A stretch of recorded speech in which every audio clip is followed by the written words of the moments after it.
Hello बच्चों, let us read the question. A proton beam passes without deviation through a region of space where there are uniform, transverse, mutually perpendicular electric and magnetic field with E and B. Then the beam strikes a grounded target. Find the force imparted by the beam on the target if the beam current is equal to I. यहाँ जो की concept है जिससे कि हम question solve करेंगे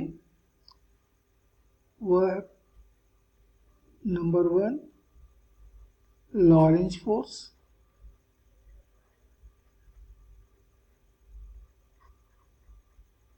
and second law of motion.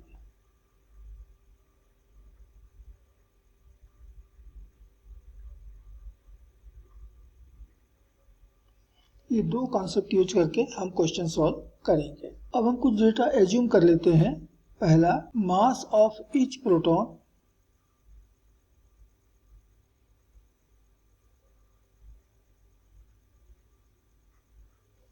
ये बराबर है स्मॉल m.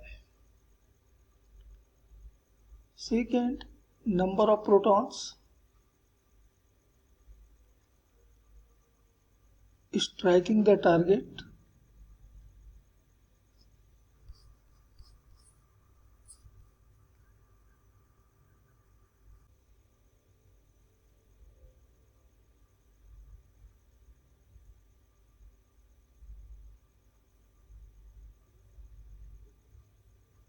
ये मान लेते हैं n है. एक सेकेंड में जितने प्रोटॉन हमारे टारगेट्स को स्ट्राइक कर रहे हैं, टारगेट के ऊपर गिर रहे हैं, वो उसकी नंबर यहाँ पर मान लेते हैं n. And charge of each proton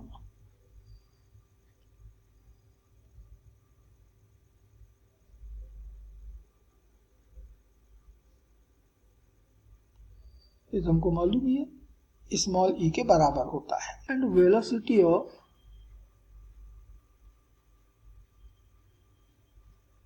proton beam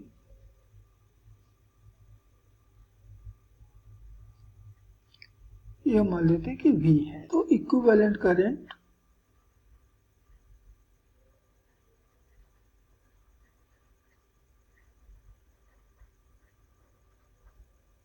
I ये बराबर होता है rate of flow of charge Q/T.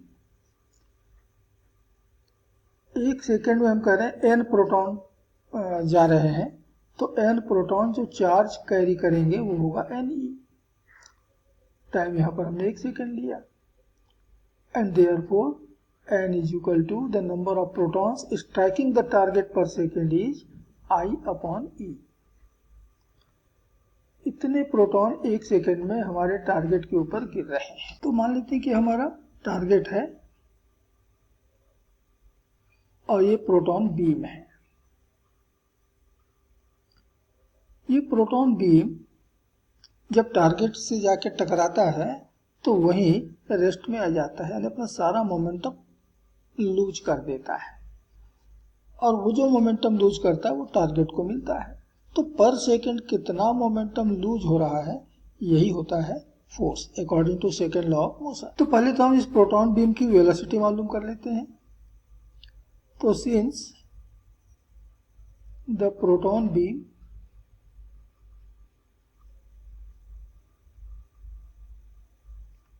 is moving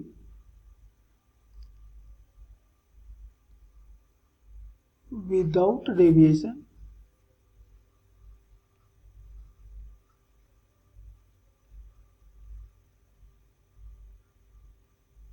therefore the magnetic force applied on the proton ये ठीक बराबर और अपोजिट होगा electrical force applied on the proton. तो प्रोटॉन पर अप्लाई होने वाला मैग्नेटिक फोर्स है EVP.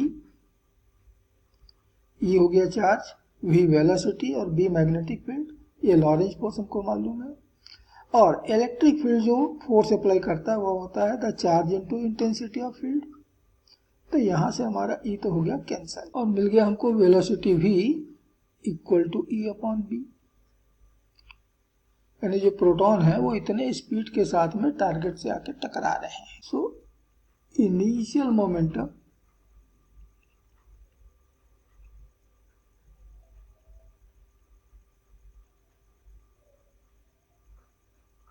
of protons striking the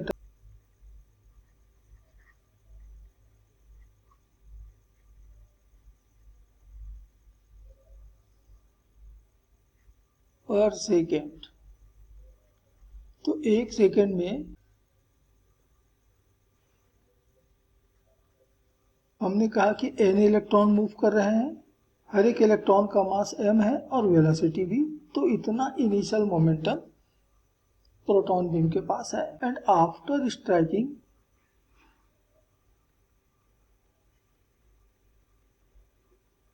the final momentum,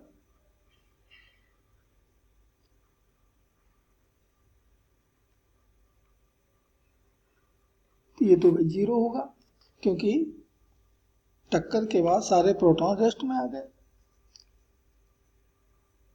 and therefore force applied on the target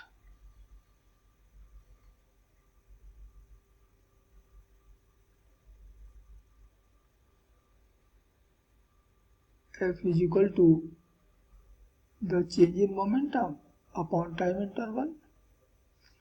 तो मोमेंटम में चेंज आ रहा है n mv माइनस 0 और ये पूरा काम हो रहा है 1 सेकेंड में।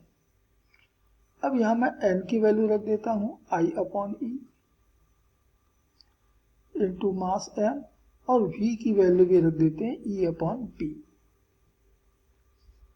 तो फोर्स लग रहा है टारगेट के ऊपर I m E capital upon small E B.